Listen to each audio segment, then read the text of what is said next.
kami di keluarga karena beliau selalu bilang gitu, uang tuh bukan segalanya lah. Apa? Kamu mau kerja di Citibank? Iya. Gitu.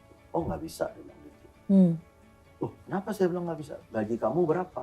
Pas ketemu Pak Khatib Basri itu tanya deh, itu Boy Thohir tuh gimana, itu bandelnya minta ampun.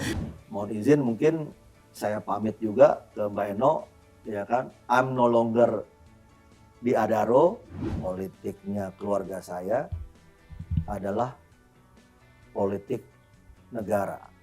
Kalau kita tuh 2 putaran apa segala macam itu kita nggak bisa bisnis gitu loh. Jujur aja gitu. Jadi saya pikir ya harus 1 putaran lah gitu. Ya salah, bukan 1/3, 2/3 yang memilih Pak Prabowo. Tanjung Sibarani, Tanjung Oulate.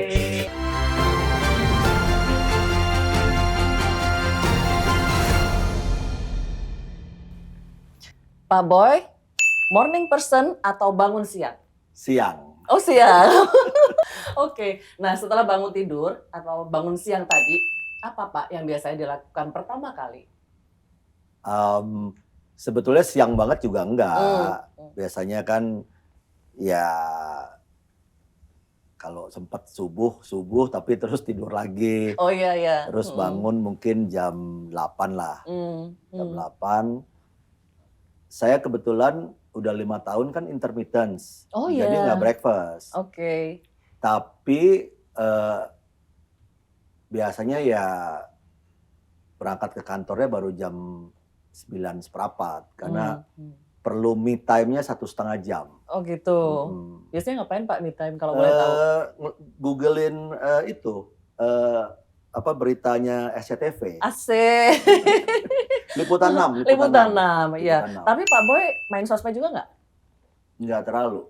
Oh gitu ya? Nggak terlalu. Jadi benar-benar ke site-nya langsung atau nonton langsung gitu ya? Biasanya saya cek berita, ya kan, Liputan 6 salah satunya, terus ada beberapa berita yang lain, habis itu nonton YouTube. Makanya di kamar mandinya sejam. Kadang istri saya suka ngomel-ngomel gitu. Dan after that, sebelum berangkat saya nyempetin mungkin setengah jam ngobrol sama istri sama anak-anak. Pak Boy tadi kan kalau sosmed, terus kalau misalnya buku, apa Pak yang terakhir dibaca?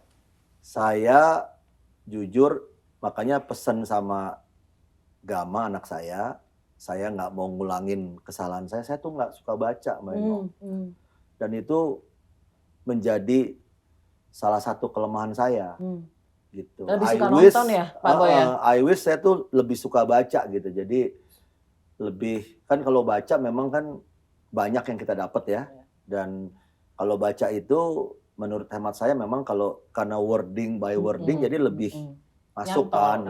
Tapi saya akhirnya lebih suka itu tadi YouTube apa segala macam. Saya lebih visual orangnya dibandingkan yang baca. Written dibanding yang tertulis 10 menit tidur soalnya. Iya. 10 menit tidur. Berapa jam Pak kerja dalam sehari? Alhamdulillah, let's say kalau start katakanlah jam 9 gitu ya. Ya paling cepat kelar kerja pulang jam 11 paling cepat. 11 Bang. Itu paling cepat ya Pak? Paling cepat. Berarti berapa jam tuh? 12 ditambah 14 jam? Iya.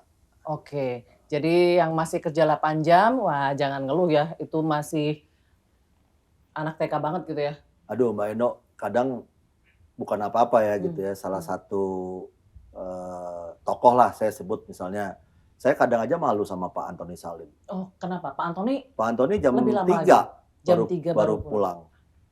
3 pagi loh. Luar biasa. Startnya pagi juga, jam 9 juga? Kayaknya iya deh. Kayaknya iya. Cuman yang saya tahu ya Pak AS, makanya kalau Mbak Eno ya untuk teman-teman yang muda-muda kan, ya memang harus kerja keras. Nggak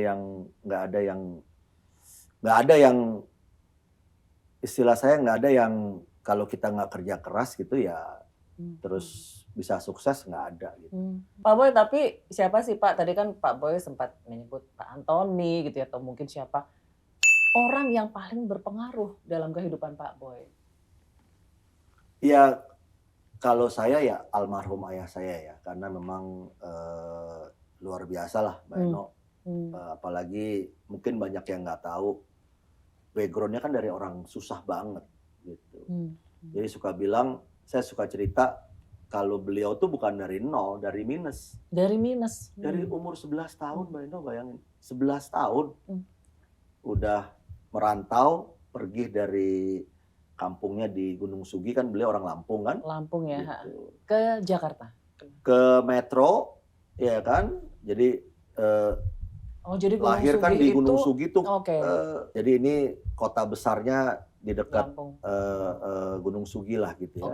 Gitu. Ya beliau tuh seorang ayah, beliau juga kawan, beliau juga kakak gitu, beliau juga mentor gitu, dan memang benar-benar ya mujizat gitu ya kalau itu, karena dari umur 11 tahun merantau, dari susah, dari ya kalau Mbak Eno nanya ya pasti saya, Pak Erik, dan banyak teman-teman beliau yang lebih muda-muda juga memang ya luar biasa lah. Alhamdulillah, tapi itulah yang beliau wariskan ke kita, yaitu nama baik gitu.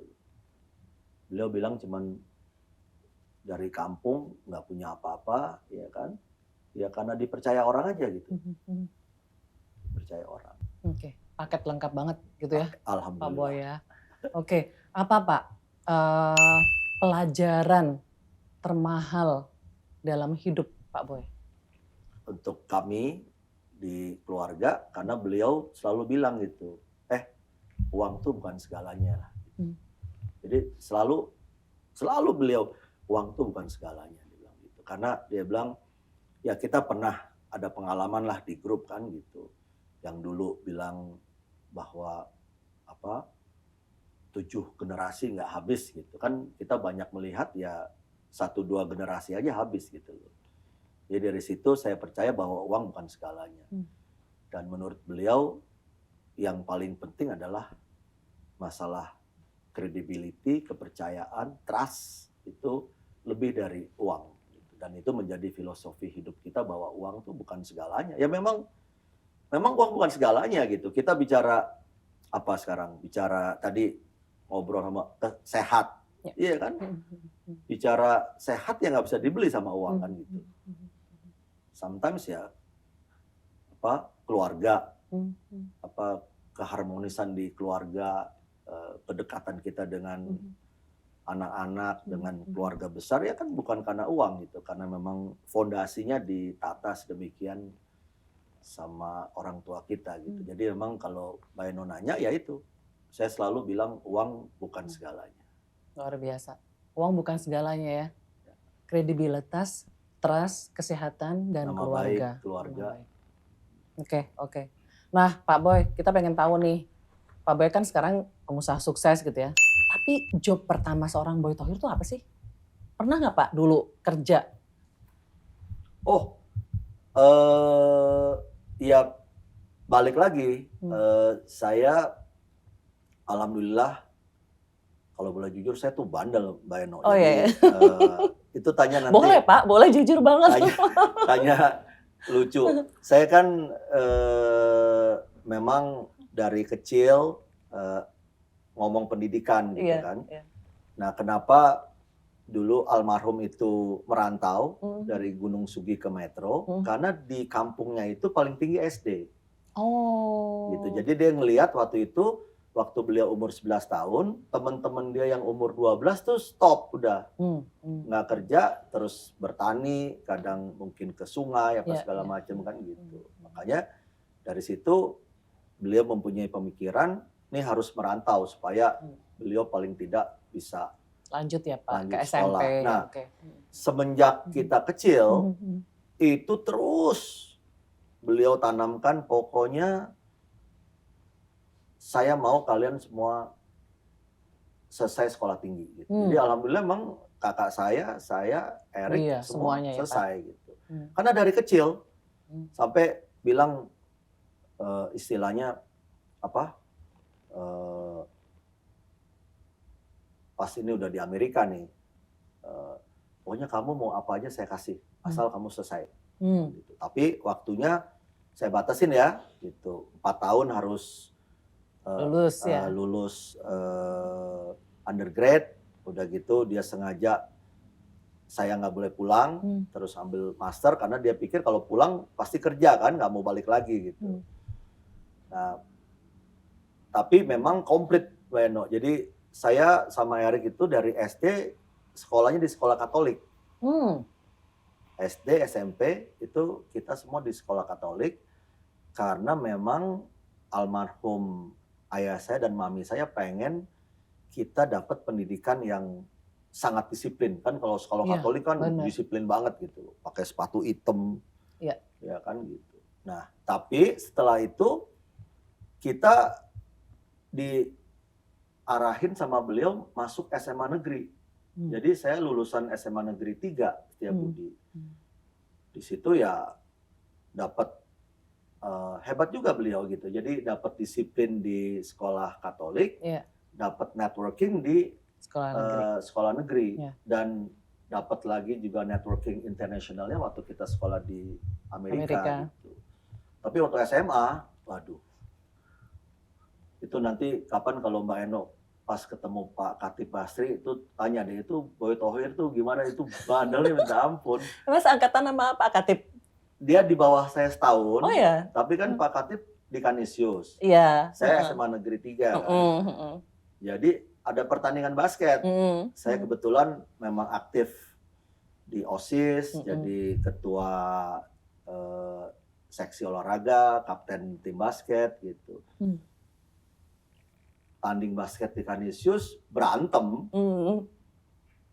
Terus namanya teman-teman SMA negeri kan itu dipecahin kacanya, waduh. Seru juga Pak. Ketemu lagi Pak Khatib Basri di Tokyo, ya kan? Waktu itu Pak Lutfi masih dubes, terus ngajak makan. Ada istri saya, ada istrinya beliau, ngobrol berempat. Sekolah di mana lu? Gini-gini. Ya Pak Menteri Keuangan lagi. Iya waktu itu ya. SMA 3.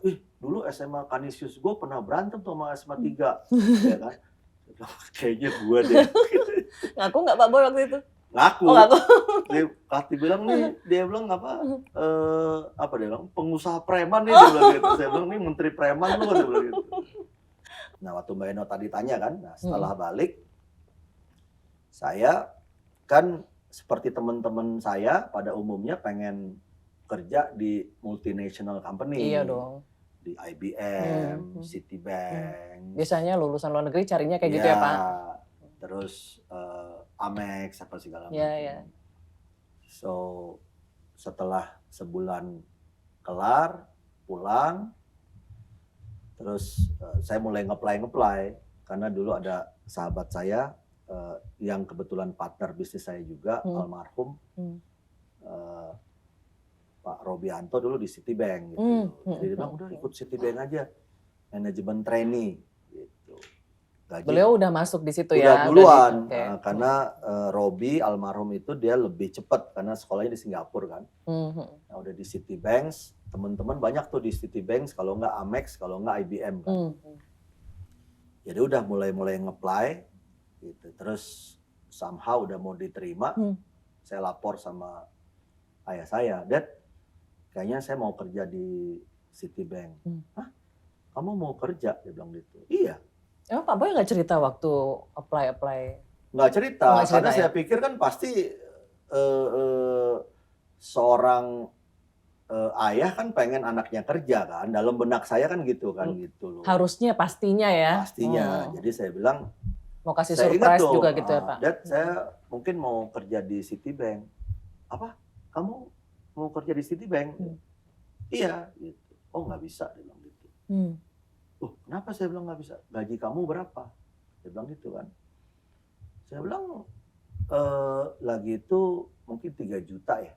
Tapi kan 1.500 dolar. Dolarnya. Jadi $2.000 lah. Lumayan tinggi dong Pak. Tinggi karena kan MBA. Iya, MBA MBA masuk ya. manajemen trainee kan. Gitu. Beda rate-nya. 2 juta. sorry 2.000 kan, Mhm. 2.000 gitu. Terus 3 juta rupiah gitu. Oh nggak bisa dia bilang gitu. Kenapa nggak bisa? Saya udah hitung-hitung sama mami, kamu tuh udah habis 600 juta waktu sekolah. Dia bilang jadi kalau 3 juta kapan baliknya saya? Loh, saya bilang kok ada sih seorang ayah hitung-hitungan sama anak. Oh iya dong, saya kan businessman. Saya mesti ada hitung-hitungannya, dia bilang gitu. Kaget dong Pak Boy. Kaget Karena saya. baru dihitung setelah lulus. Iya, dan nggak biasanya karena kan dekat sekali kan Iya, gitu iya. loh. Maksudnya, Kenapa nggak bilang sebelum sekolah gitu ya Pak? iya gitu. Terus cuman mungkin ini this is the way dia mau ngajarin anaknya lah gitu ya, istilahnya. Terus saya bilang jadi ya udah saya bilang nyerah. Jadi mau saya kerja di mana? Mau kerja di Astra. Oh enggak, Astra cuma 1,5 juta gajinya, dia bilang gitu kan. Dan kamu pasti mulai dari bawah. Saya nggak ada yang namanya rekomendasi kan gitu. Jadi saya bilang jadi masa saya bilang hitung-hitungan sih gitu kan. Ya iya loh. Kamu sekolah apa di Amerika? Saya bilang sekolah bisnis. Terus apa itu? Program apa yang kamu suka cerita sama saya? Entrepreneur program, saya bilang gitu. Ya itu apa? Ya itu how to open your own business. Nah sekarang kenapa mau kerja? Ya kan belum ada pengalaman, Dad, saya bilang gitu kan gitu. Ya cari pengalaman lah. Ya saya bilang ya apalah kalau gitu. Jangan nanya saya. Gitu. Ya coba apa? Kan kalau di sekolah pasti bikin business proposal Project kan, ya. project kan gitu. Coba nanti 2 minggu lagi coba present ke saya kamu mau ngapain kan. Waduh. Ya bingung lah 2 minggu bikin. Nah kebetulan memang kan saya tinggal di Tebet. Iya. Ya kan kita besar di Tebet nih. Iya, iya. Tebet Timur, Tebet Barat gitu ya. Nah sudah gitu lewat kalau sekolah ke SMA 3 itu lewat Jalan Lapangan Ros namanya. Sekarang Kasablanka. Dulu belum ada Mbak Eno. Terus ke Saharjo muter kan. Gitu. Jadi saya tahu mau ada jalan tembus dari Tebet. Belum ada flyover dulu, belum ada Kasablanka Mall tuh nggak ada. Mall Kasablanka semua nggak ada. Akhirnya saya ingat karena ibu saya kan memang dia kalau ibu saya tuh Mbak Eno kalau Mbak Eno ketemu, tapi alhamdulillah banget umur 84 sekarang, insya Allah sehat, tahun depan 85 gitu kan, sederhana sekali. Kalau dapat uang dari Dedi itu suka dikumpulin, dia beliin tanah tar 1.000 ya kan, pokoknya itulah dia nabung aja gitu. Terus saya terinspirasi kan, saya bilang, oh kalau gitu, saya bilang sama almarhum Dad, saya udah tahu, saya mau bikin bisnis properti, saya bilang gitu, ya kan, di mana? Saya bilang ini mau ada jalan tembus, dan biasanya kalau ada jalan kan harga tanah kan naik gitu kan, gitu. Oke, boleh, mau bikin apa? Saya bilang mau bikin shopping corner lah, kalau di Amerika tuh kan ada kayak ruko tapi yang di corner ya kan gitu. Ya oke, dia bilang perlu berapa? Ya saya bilang paling 3.000 meter, ya kan. Lagi itu saya survei harga di sana itu masih sekitar 300.000, 400.000 lah zaman itu. Jadi saya bilang mungkin perlu modal 1,2 miliar lah, gitu kan. Terus nanti mungkin untuk bangunannya lagi apa segala macam. Oke, dia bilang oke. Tapi nanti hitung-hitungan ya, bagiannya berapa nih? Profit sharingnya gimana apa segala macam. Ya udah, to cut the story short, akhirnya saya bebasin tanah di sana. Tiba-tiba dilarang sama kecamatan. Oh, kenapa Pak? Gitu. Karena nggak boleh, kan mesti ada izin dulu. Karena di sana tuh kita mesti ada izin prinsip, jadi ada SIPPT namanya, Surat Izin Prinsip Pembebasan Tanah. Gitu. Jadi saya baru tahu bahwa memang mesti ngajuin dulu ke Pemda. Kan? Baru boleh. Memulai proses ya. Akhirnya saya start dari nol lagi, saya ke Pemda DKI, lihat tata ruangnya, RT RW-nya gitu kan. Terus baru tahu ternyata harus ngajuin izin gitu. Dan waktu saya datang ke tata kota, kepala tata kotanya bilang nggak bisa 3.000, dia bilang minimal ini 2 hektar.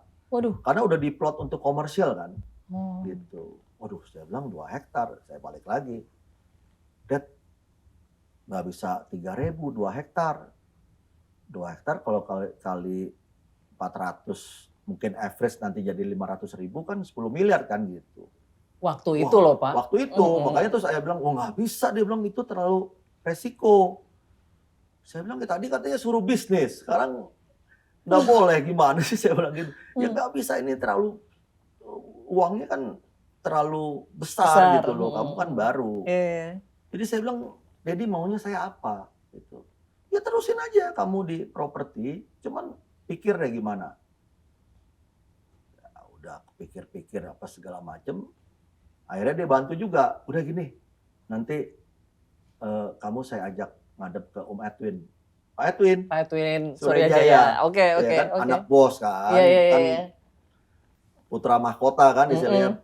Di Astra kan, karena Pak Edward ke Suma kan, putra mahkota di Astranya kan Pak Edwin gitu. Jadi saya datang tuh mau Pak Edwin presentasi. Terus Pak Edwin bilang, ya udah Bang, dia manggil almarhum kan Bang Teddy kan. Ya udah Bang Teddy, oke, kita mau bikin Astra City katanya gitu. Oke, tuh bagus. Mau berapa besar? Om, saya bilang gitu kan. Oh, dari ujung sampai ujung aja kalau perlu katanya gitu. Dari ujung Kuningan sampai ujung Sarjo tuh. Terus kan ada, kalau Mbak Eno familiar, ada cuman ke belah ada kuburan, Menteng Pulo gitu. Ya udah, akhirnya instead of jadi pengusaha properti, jadi, kalau saya bilang jadi calo tanah tuh jadi. Tapi ya. Tapi itu proyek yang Pak Proyek Boy pertama. That's my susun. first project. Oh, oke. Jadi akhirnya saya bikin proposal ke Pak Edwin waktu itu, di rootnya Pak Marseno apa gitu ya. Terus ya udah, akhirnya ending up bebasin tanah 5.000 jual, 5.000 lagi jual. Sekarang jadi apartemen Casablanca tuh.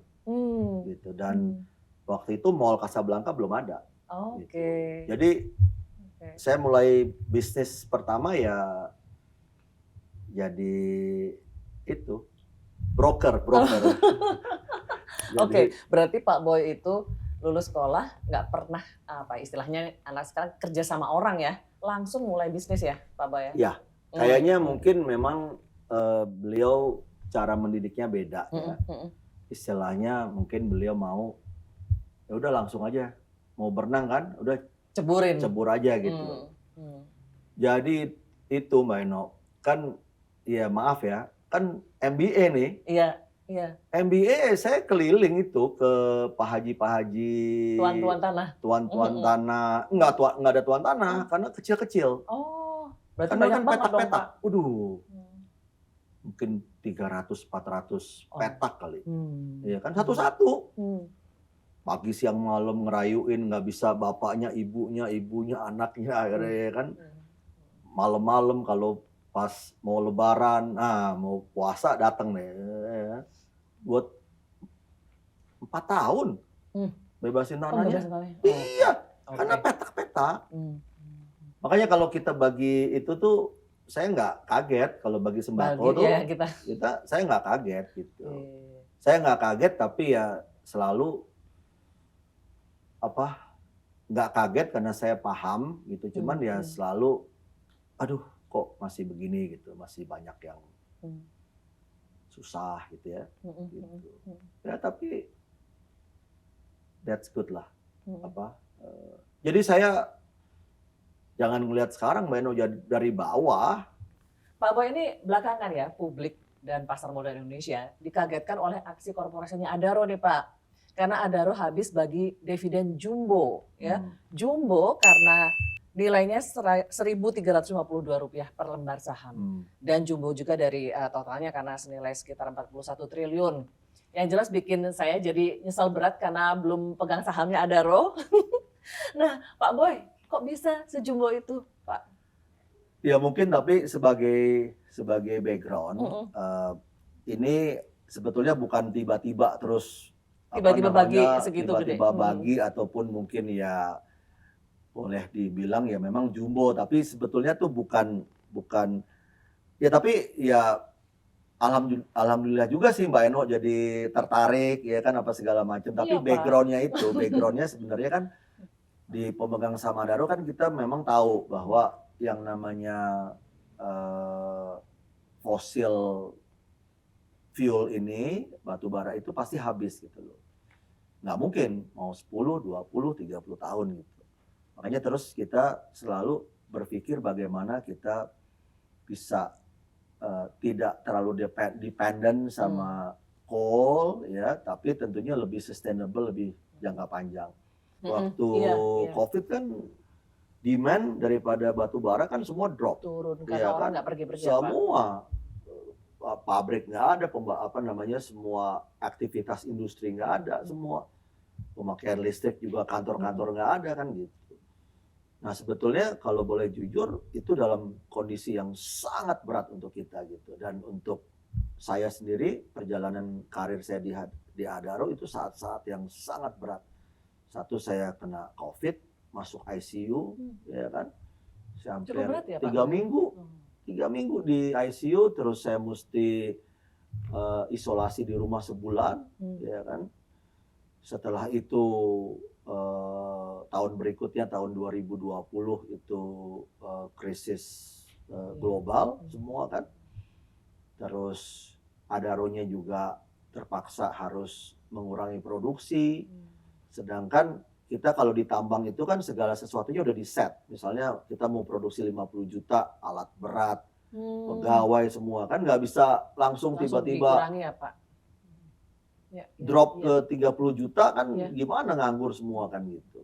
Nah jadi saya bilang pokoknya kita at all cost jangan ada PHK ya kan, jangan kita mati gitu, kita mesti bertahan karena suatu saat nanti saya bilang begitu kita ada kesempatan baik, insya Allah kita yang siap kan gitu. Dan ternyata alhamdulillah benar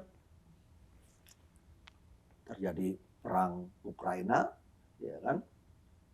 Terus harga batu bara spike karena shortage, ya kan.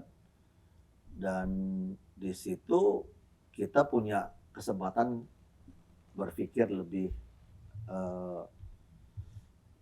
strategik gitu. Makanya terus kita berpikir bahwa waktu itu kita harus diversifikasi, kita harus transformasi gitu. Yang tadinya kita hanya base hanya thermal coal, kita harus lebih kembangkan ke sesuatu yang lebih sustainable. Makanya kita masuk ke hydro, masuk ke solar, masuk ke hilirisasi, kita masuk ke Adaro Minerals gitu. Kalau Mbak Eno ingat, kayaknya saya juga pernah cerita saya punya inisiatif yang baru waktu itu namanya Adaro Green inisiatif kan gitu. Nah ini adalah perjalanan panjang transformasi kita gitu. Nah kalau bicara dividen jumbo, sebetulnya bukan pengertian kita bagiin dividen dalam bentuk tanda kutip uang gitu loh. Karena kan kita mau spin off nih, yang thermal coal-nya kita mau spin off gitu kan. Karena saya mempunyai visi bahwa udahlah kita memang harus differentiate, harus pisahkan sesuai dengan visi kita mau masuk kepada sesuatu yang lebih sustainable, lebih green. Nah, tapi kan sometimes market confuse. Kenapa? Karena masih jadi satu gitu. Orang bilang Pak Boy mau ke green tapi masih ada thermal coal gitu kan gitu. Mau ke hydro tapi masih ada PLTU kan gitu. Jadi akhirnya saya pikir-pikir ya oke, kita harus melakukan satu terobosan corporate action, mungkin ini yang pertama di Indonesia.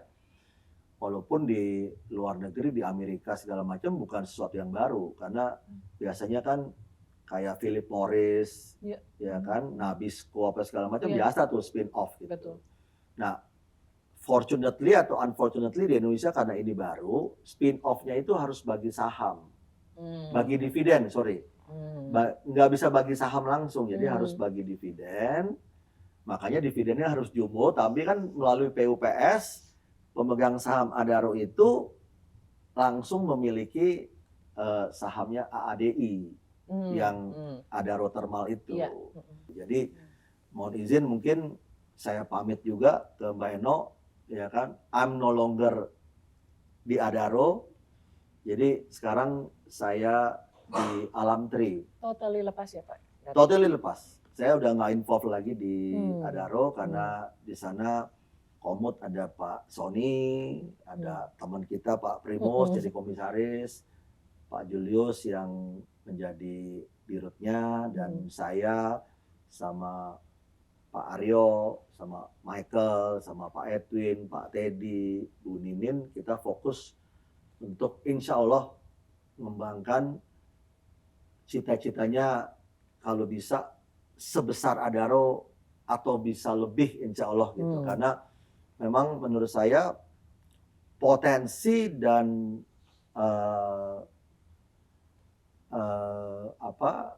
potensi dan juga kontribusi yang insya Allah nanti bisa diberikan ke Indonesia menurut saya akan besar sekali gitu. Karena the future of energy ini kan pasti ke energi yang lebih sustainable, yang lebih renewable, yang lebih ramah, ya kan, lebih green gitu. Doain Mbak Eno, mudah-mudahan. Oke Pak.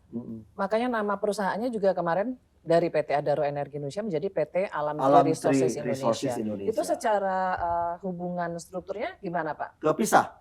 Terpisah Jadi, sama sekali? Terpisah sama sekali. Jadi terpisah dalam pengertian bahwa sekarang PT Adaro Andalan Indonesia itu menjadi holding company dari seluruh thermal coal bisnis kita. Oke. Gitu. Jadi dikotakan ya, yang thermal itu ya semua di sini. Di Adaro Indonesia kita Adaro Indonesia, oke. Ya kan, gitu. Nah, yang non thermal, terutama yang renewable, pilar green kita dan pilar mineral kita, hilirisasi semua segala macam ada di Alam Tree. Alam Tree. Gitu. Oke, setelah pemisahan ini, apa Pak strategi ke depannya? Ini kan berarti kan Bapak sangat yakin ya dengan potensi yang tadi ya, green, kemudian mineral, Bapak mau fokus ke situ. Gimana sih Pak prospek bisnis hijau ke depan di Indonesia? Karena gini Pak, kemarin kan kalau kita lihat ya, Presiden Trump aja, dia belum sepenuhnya loh Pak percaya sama energi hijau. Tapi Pak Boy percaya banget. Saya gini, saya sangat yakin dan terutama juga saya rasa pemerintah juga sangat mendukung ya. Pak Prabowo kan juga sudah mengatakan bahwa hilirisasi ya kan, terus industri hijau apa segala macam, dan menurut saya benar sekali karena memang mungkin Mbak Eno nggak sedikit ini ya pemikiran gitu. Indonesia tuh hanya satu-satunya negara di dunia loh yang bisa self sustain, self sufficient, karena kita punya segalanya. Makanya kalau Pak Presiden Prabowo bilang bahwa kita harus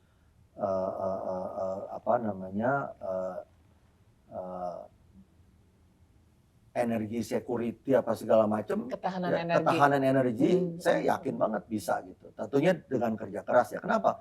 Karena kita punya geothermal, ya, kita punya potensi hydro yang besar, kita punya solar. Karena bayangkan, daerah Katulistiwa. Katulistiwa.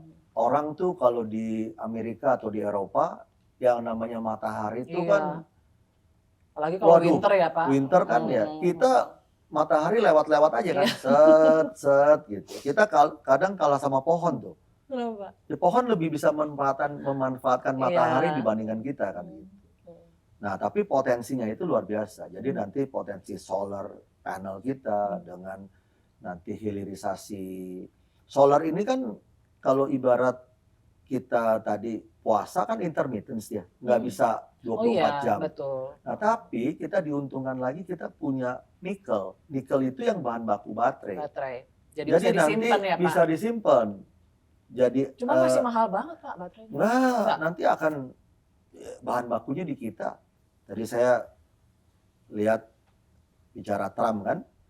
Tadi Masayoshi Son pledge, dia bilang akan invest $100 billion di US dan akan create 100,000 jobs di US gitu. Nah, saya bilang di sini nggak kalah opportunity-nya gitu. Kenapa? Karena tadi bicara AI, ya, AI itu consume energy itu 5 kali lebih besar dibandingkan dengan energi yang biasa kita pakai. Jadi nanti kebutuhan terhadap energi itu luar biasa, akan eksponensial gitu. Dan pasti diharapkan nanti sources-nya adalah dari energi yang bersih, energi yang hijau. Balik lagi di mana yang ada? Hanya di Indonesia. Tapi Pak Boy, saya pengen tahu. Pak Boy sempat menyebut juga soal hilirisasi, ya kan? Dari semua bisnis yang Pak Boy lakukan ini ya, seberapa gitu, seberapa mungkin bisa berkontribusi untuk target hilirisasi yang dicanangkan pemerintah gitu ya. Kemudian juga target pertumbuhan 8% yang dicita-citakan oleh pemerintah dan negara. Saya kebetulan alhamdulillah waktu kunjungan Pak Prabowo ke Beijing kan saya diminta menjadi salah satu host untuk forum bisnis di sana kan gitu. Itu dari 10,07 billion dollars yang ditandatangani kerjasama itu 90%-nya hilirisasi. Gitu. 90%-nya itu investasinya itu di hilirisasi. Bahkan saya bilang sama Pak Presiden, Pak, saya bilang saya confidence Pak, kalau misalnya minat daripada investor ke Indonesia ini seperti yang kita lihat gitu ya, saya sih insya Allah, saya bilang 8% Pak, saya bilang gitu. Ya Pak Boy, iya ini kan juga bertahap gitu loh. Ya kan, oh iya Pak, saya yakin Pak ini, tapi ya memang menurut saya memang salah satu kunci daripada kesuksesan Indonesia karena memang betul-betul hilirisasi ini menciptakan nilai tambah yang luar biasa besar dan juga jangan lupa menciptakan lapangan pekerjaan menurut saya yang akan besar juga gitu. Dan grup saya insya Allah dalam posisi terdepan gitu loh. Ya kan karena kita sudah mulai duluan ya. Kita sudah mulai aluminium, nanti kita akan masuk ke baterai, ke boksit, ke tembaga, ke yang lain-lain lah kita lihat gitu.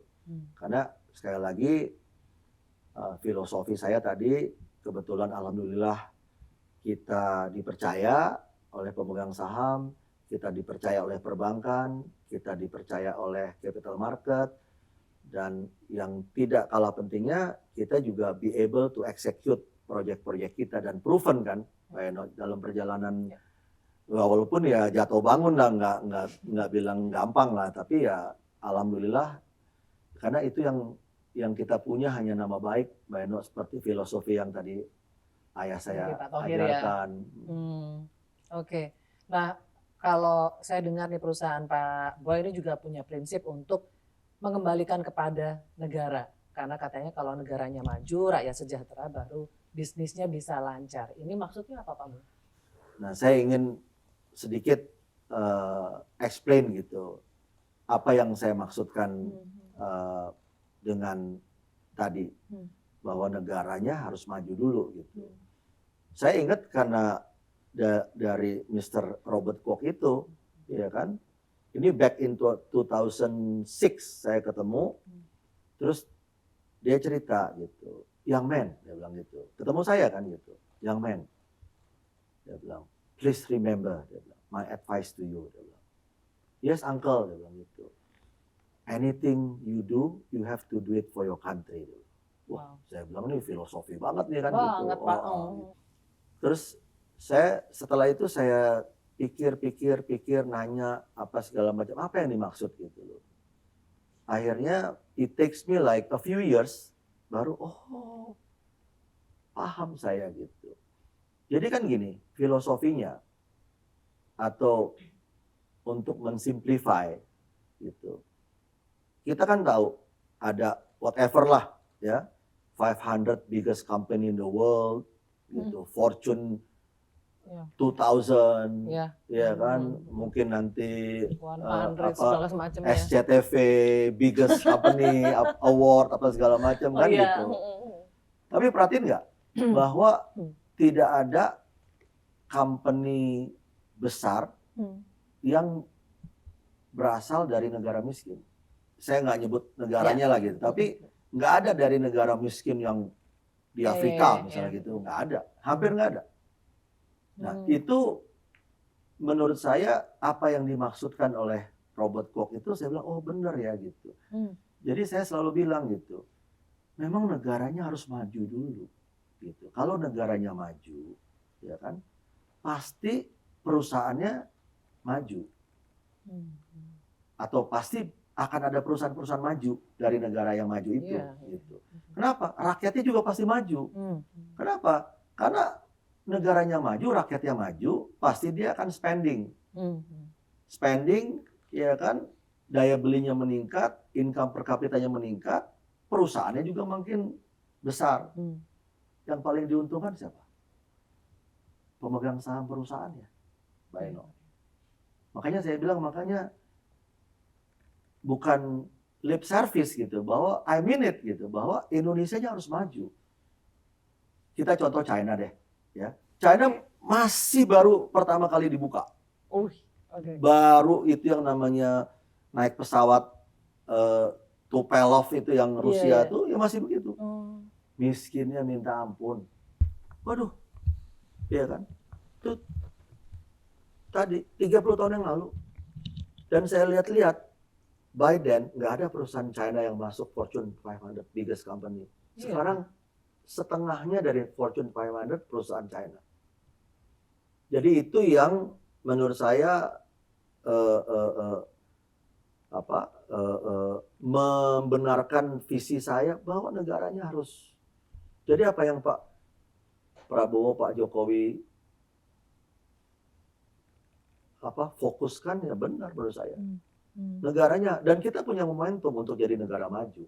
2045 insya Allah kalau segala sesuatunya berjalan baik, ya kita akan menjadi masuk ke developed nation gitu. Ini kan whatever you do, you have to do it for your country gitu ya. Ini kaitannya sama negara nih ya. Mungkin kita semua tahu, kita semua ataupun pengusaha itu kan harus memitigasi perubahan. Nah ini karena konteksnya adalah negaranya ini Indonesia gitu ya. Saya pengen tahu nih Pak, kalau berusaha di Indonesia, ini seberapa penting seorang pengusaha seperti Pak Boy misalnya bisa memitigasi perubahan politik? Kalau menurut saya penting, sangat penting, dan kita harus sangat mengerti, sangat paham gitu. Tapi saya selalu bilang bahwa politik saya, politik partner-partner saya, politiknya keluarga saya adalah politik negara. Pengertian negara ya tadi gitu, bahwa kita politiknya untuk Indonesia gitu. Bagaimana kita membacanya ya itu harus pintar-pintar gitu loh. Tapi ya saya pasti dan akan selalu loyal kepada siapa yang sudah dipilih oleh rakyat. Jadi karena once kita sudah mempunyai pimpinan, dan kita kan harus percaya bahwa Indonesia itu one of the biggest, ya kan, demokrasi in the world gitu. Bayangin Mbak Eno, kita tuh sometimes taking it for granted. Baru nggak lama pilkada itu berapa ratus titik, 500-600 titik, iya kan? Nggak ada apa-apa tuh. Saya datang, saya masih nusuk di gudang peluru kan gitu, di Tebet kan gitu. Ya saya ketemu ketawa-ketawa, ini apa. Waktu pemilu juga sama. Ada yang pilih nomor 1, pilih nomor 2, pilih nomor 3, it's okay gitu. Tapi kalau untuk saya ya politik saya politik negara, bahwa memang tadi the country come first. Bahwa ya tapi ya mau saya menjawab yang Mbak Eno bilang ya harus pintar-pintar aja Harus gitu. pintar-pintar baca. Pintar-pintar baca situasi. Tapi pengusaha itu pintar banget loh Pak baca situasi. Kadang lebih jago dari wartawan Pak Boy untuk baca. Tapi Mbak Eno Misalnya kan kontestasi nih. ya Pengusaha tuh biasanya tebakannya lebih lebih jitu daripada wartawan misalnya. Ini kayaknya yang bakal menang yang mana nih? Biasanya pengusaha lebih jago tuh. tapi Mbak Eno tahu nggak saya dapetin titik-titik connecting the dot-nya itu dari siapa? Oh, dari teman-teman Pemret. Oh gitu Pak ya? Iya. Jadi kita tuker-tuker. Karena waktu bicara sama teman-teman Pemret kan rame nih, ini itu. Oh saya bilang ini begini, ini connecting the dot-nya begini gitu. Tapi Pak Boy berarti jago connecting dots-nya. Alhamdulillah. Emang menurut saya karena mungkin saya dianugerahi banyak teman dan dengan prinsip bahwa politik saya adalah politik negara, gitu kan, bahwa memang visi saya pengen banget negara Indonesia itu menjadi negara maju, menjadi negara yang disegani, gitu. Lagi dikit ke yang politik nih, soalnya saya pengen flashback ke masa kampanye Pilpres kemarin. Ya. Nah, karena Boy Thohir itu termasuk salah satu pengusaha yang mungkin jangan-jangan satu-satunya ya, yang berani secara eksplisit menyatakan dukungan waktu itu kepada pasangan Prabowo Gibran. Karena gak banyak Pak pengusaha yang berani secara terang-terangan menyatakan dukungan seperti yang Pak Boy lakukan gitu. Biasanya tipis-tipis lah Pak kalau pengusaha gitu kan. Apalagi banyak yang ngomong bahwa pengusaha biasanya malahan dukung semua gitu. Nah, kenapa Pak? Kenapa waktu itu sampai se eksplisit itu waktu itu menyatakan dukungan? Sebetulnya sih kan saya berteman sama semua gitu. Cuman ya saya cerita nih sama Mbak Eno langsung lah gitu ya. Ini eksklusif gitu. Gini loh. Saya tuh kan rasional dan kedua saya pragmatis saja gitu. Karena menurut hemat saya kalau kita tuh 2 putaran apa segala macam itu kita nggak bisa bisnis gitu loh. Jujur aja gitu. Jadi saya pikir ya harus 1 putaran lah gitu. Dan kebetulan kan sebetulnya belajar dari teman-teman kan gitu loh. Istilahnya ya kemungkinan 1 putarannya pasti Pak Prabowo Gibran lah paling tinggi gitu loh. Kenapa ya survei-survei udah menyatakan bahwa udah 48-49% kan gitu loh. Jadi saya pikir ya kembali yang mendrive itu saya pikir bisnis tuh nggak bisa terlalu lama uncertainty gitu. Dan saya pikir ya tentunya kita pengen roda perekonomian segera berputar ya kan gitu. Dan satu lagi menurut saya yang penting lagi ya maaf gitu ya. Saya melihat bahwa ini harus ada keberlanjutan gitu. Karena tadi saya bilang hilirisasi ya kan, terus support daripada pemerintah untuk green inisiatif ya kan, apakah itu proyek Altara, ataukah itu proyek hydro, ataukah proyek yang renewable gitu. Saya cuma berpikir gitu harus ada berkelanjutan gitu, dan saya melihat bahwa memang ada kecocokan, ada chemistry antara Pak Presiden Jokowi pada saat itu dan Pak Prabowo sebagai Menhan-nya kan gitu. Dan tapi kembali gitu, saya cuma berpikir kepentingan saya pokoknya udahlah ya kan, segera move on, karena tadi ya politik saya politik negara, saya pengen Indonesia itu maju, udahlah kan udah toh anyway udah sebetulnya udah bisa, teman-teman juga udah tahu lah kurang lebih gitu. Cuman kebetulan ya saya aja yang memang saya berpikir kan namanya juga negara demokrasi, walaupun kita sebagai pengusaha kan kita punya juga right, kita punya hak untuk berpendapat, punya hak suara apa segala macam, dan mungkin bisa ya sedikit lebih lah. Kenapa? Kan pegawai banyak. Paling enggak kan ya paling enggak tidak mempengaruhi, tapi kan bisa sebagai leader kan saya bisa memberikan masukan bahwa satu putaran lebih baik ya kan. Kenapa? Karena ini berkelanjutan semua segala macam gitu. Ya itu tadi aja mungkin saya diberikan anugerah yang istilahnya tadi Mbak Eno, how to connecting the dot kan gitu. Yeah. Bahwa itu saya secara spontan ya itu pilihan lah gitu. Dan ya alhamdulillah saya kan benar. Waktu itu sepertiga ya Pak? Sepertiga Ya, salah. perekonomian Saya waktu itu Indonesia. sebetulnya ya salah, bukan sepertiga, 2/3 2/3 yang memilih Pak Prabowo. Sekarang ya, setelah beliau terpilih dan dilantik jadi presiden, bagaimana Pak Boy menggambarkan hubungan Pak Boy dengan Pak Prabowo? Alhamdulillah baik, sangat baik sekali, ya kan. Saya merasa sangat terhormat gitu bahwa waktu perjalanan beliau pertama sebagai presiden elect, saya diajak oleh beliau ke Beijing.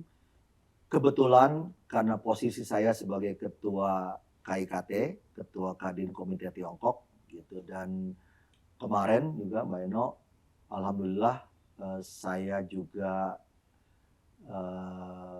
diminta beliau untuk buat satu event business forum. Saya menjadi host gitu dan sangat bangga ya, benar-benar sangat bangga karena memang pemerintah Tiongkok juga melihat bahwa Indonesia itu negara besar. Itu penyambutannya luar biasa. Saya lihat sendiri waktu beliau masih menjadi presiden elect, apalagi kemarin setelah menjadi presiden Republik Indonesia, penyambutannya luar biasa. Eventnya juga bagus sekali dan menurut saya juga baru melihat gitu bahwa tadi yang Mbak Eno bilang masing-masing leaders itu beda, tapi Pak Prabowo itu bisa mengconvince ya investor-investor dengan gaya bahasanya beliau yang beliau very fluent in English ya kan gitu. Bahkan saya kadang suka malu Pak, saya kasih speech bahasa Indonesia ya Pak, ya. Dan what should I address, in bahasa or Indonesia? In bahasa or in English?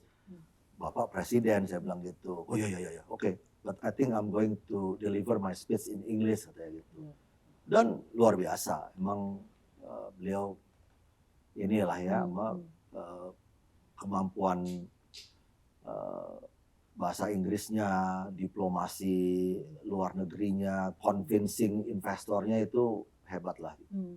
Ada nggak Pak pernyataan Pak Prabowo yang dinyatakan langsung ke Pak Boy yang paling berkesan buat Pak Boy?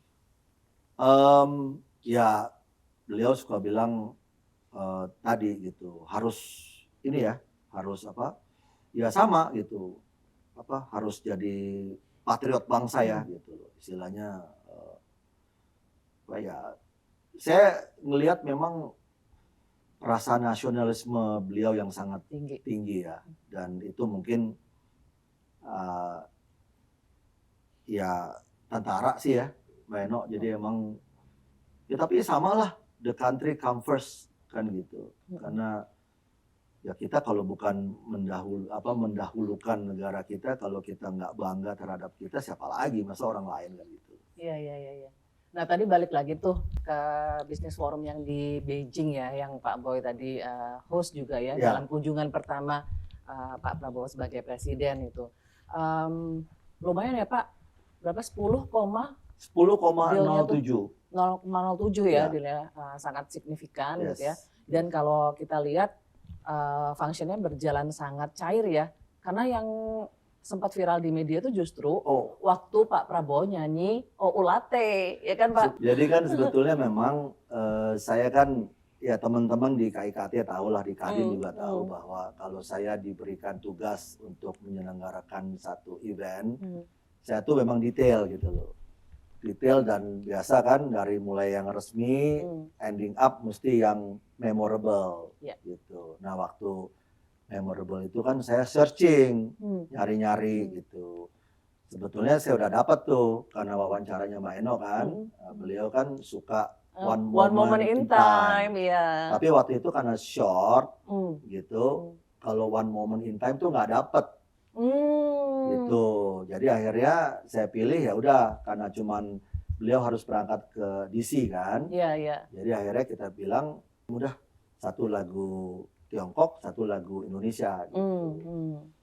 Saya Google, oh rupanya beliau suka lagu O Ulate. Jadi terpaksa lah saya latihan dulu malam-malam nyanyi gitu kan.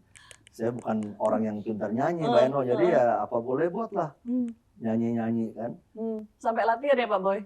Harus latihan karena harus takutnya latihan. nanti ini takutnya itu Disuruh kan soalnya maju. kan O Ulate kan itu tuh apa kayak semacam Iya kayak pantun pantun gitu kan kan. Pak, ya. Kalau karena udah latihan, gimana kalau kita praktekin? Aduh. Ulate, Tanjung O Ulate, Tanjung Sibarani, Tanjung O Ulate. Pak Boy dulu. Jalan-jalan ke Yogyakarta, mampir dulu di Cipaganti. Bapak Prabowo presiden kita yang selalu ada di hati. Ulate, Tanjung Ulate, Tanjung Sibarani, Tanjung Ulate. Sekarang saya Pak. Eno. Cendrawasih burung Papua, hinggap di dahan terbangnya tinggi. Terima kasih Pak Boy waktunya, sampai kita berjumpa lagi. Thank you.